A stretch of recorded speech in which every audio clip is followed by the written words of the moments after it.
Moving on to section 111, procedure before appellate tribunal. Appellate tribunal has the power to regulate its own procedure, and it is not binded by code of civil procedure, and it is guided by principles of natural justice, and it is subject to act and rules of GST. And appellate tribunal shall have powers of civil court in the following matters with respect to summoning and enforcing attendance, production of documents, evidence on affidavits, public record or documents, issuing commissions, dismissing or ex parte, setting aside orders or any other matter. So on all these matters they will have the powers of civil court. Orders of appellate tribunal will be enforced as decree of court. It is equivalent to court order. Appellate tribunal has to send orders to jurisdictional court wherever the company registered office is located. In case of other than company, it has to send it to the jurisdictional court where the residence or business or workplace is located. All the proceedings will be deemed to be judicial proceedings, and appellate tribunal shall be deemed to be civil court as per Code of Criminal Procedure. Moving on to section 112, appeals to appellate tribunal. Any person aggrieved by appellate authority order or revisional authority order may appeal to appellate tribunal within 3 months. So if you are aggrieved by the first appellate authority or aggrieved by the revisional authority order, then you can come to appellate tribunal within 3 months from the date of the order. So this is the same time where you are applying to first appellate authority. It is within 3 months, and here also the same time it is within 3 months.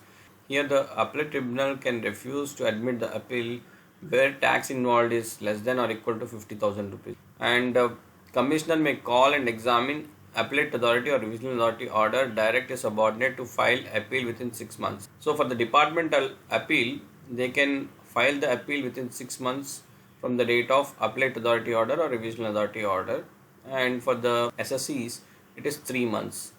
So the authorized officer who is filing an appeal will be treated as an appellant, and the application will be treated as appeal which is being filed. So the party against whom the appeal has been referred, he has to file memorandum of cross objections within 45 days from the date of receipt of notice, and the 3 months or 45 days time may be extended if there is a sufficient cause, and appeal in such form and verified in prescribed manner and fee. No appeal will be filed unless the appellant has paid the admitted taxes in full, including interest, penalty, fine and fee, and for the disputed amount you have to pay 20% of the disputed amount. In the first appeal you have paid 10% of the disputed amount subject to maximum of 25 crores, and in the second appeal you have to pay 20% of the disputed amount subject to maximum of 50 crores. Appeal paid under subsection 8, balance will be deemed to be stayed. So when the appellant is paying the admitted taxes including interest, penalty, fine or fee in full, and 20% of the disputed amount subject to maximum of 50 crore rupees, the balance amount of disputed amount will be deemed to be stayed. Every application before appellate tribunal shall be accompanied by prescribed fee. Section 113, orders of appellate tribunal.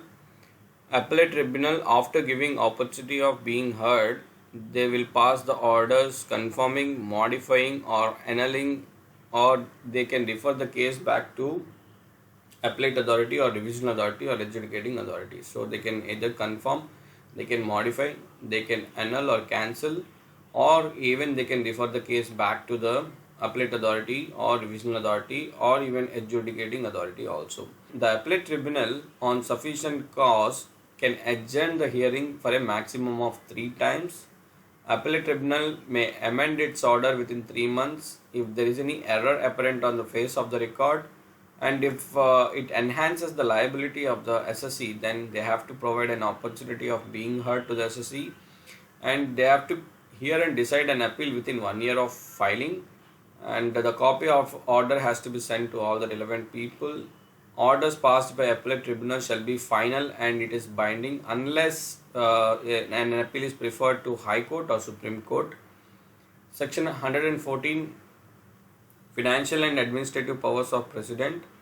President of National Bench, Regional Bench exercise financial and administrative powers as may be prescribed, and the President have the power to delegate the powers. Section 115, interest on refunds of amount paid for admission of appeal.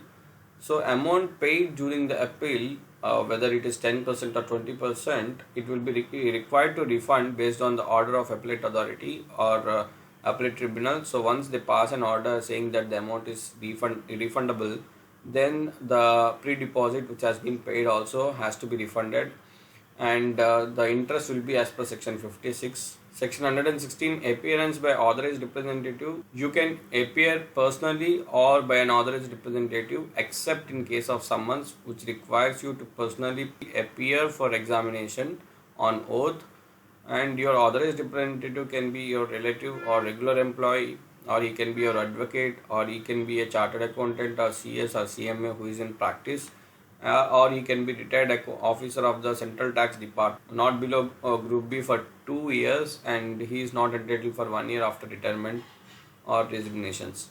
And the following persons are not qualified to represent. If they are dismissed or removed from government service, they cannot come and represent on behalf of you.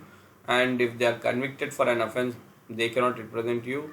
And if they are guilty of any misconduct, then they cannot represent you, or if they are adjudged as insolvent, then they cannot represent you. If a person is disqualified under state or union territory, then he is deemed disqualified under central tax also. Section 117, appeal to High Court. If you are aggrieved by state benches or area benches of appellate tribunal, you can file an appeal with High Court.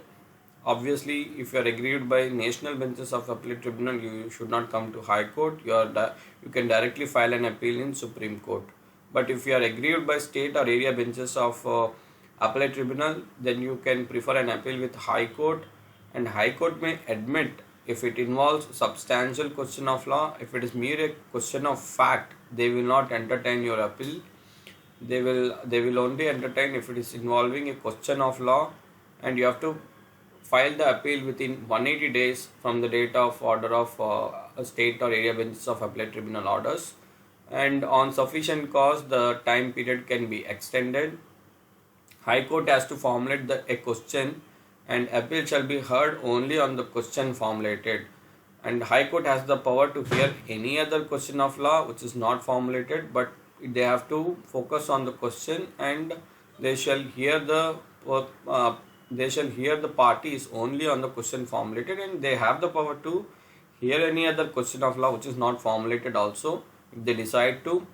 But High Court, if they decide on question of law formulated, they have to deliver the judgment, and grounds has to be mentioned in the same judgment, and they has to award the cost if required. High Court may determine issue not determined by state or area benches, and it can also determine the issue which was wrongly determined by state or area benches.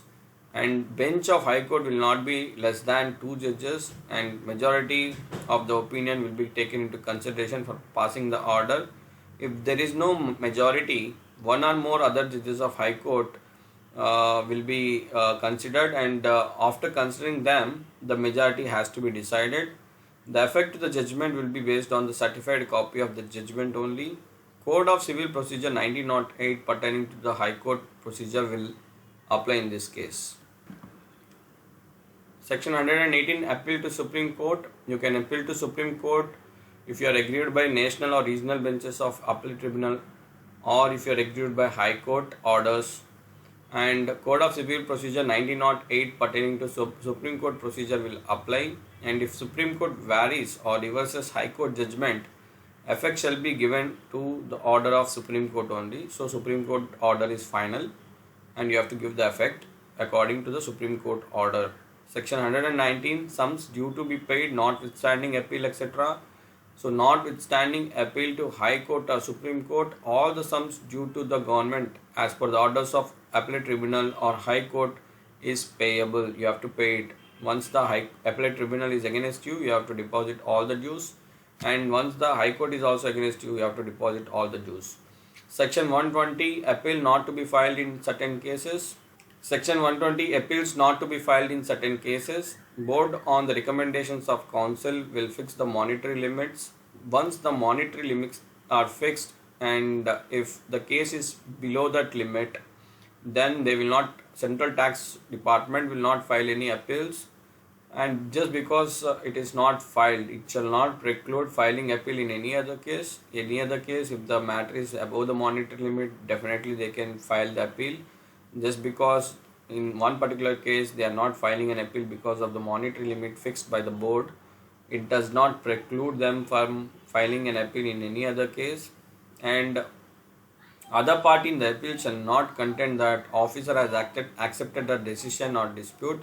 Just because it is below the monetary limit, he is not filing the appeal. And moving forward, appellate tribunal or court hearing such appeal shall understand the circumstances why appeal was not filed the central tax officer.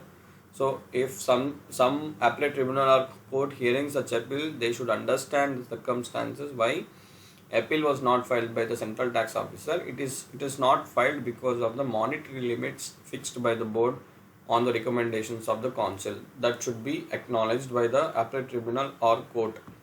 Section 121, non-appealable decisions and orders. You should not file an appeal on the below decisions or orders. No appeal shall lie against any decision or orders passed by the central tax officers on the following matters: A, B, C, D. A. Order of commissioner to direct transfer of proceeding from one officer to another officer. So on transfer orders, you cannot appeal. And the order to seize or retain your books of accounts or registers, that cannot be appealed. Prosecution order under this act cannot be appealed. Order under section 80 for payment of amount in installments, that cannot be appealed.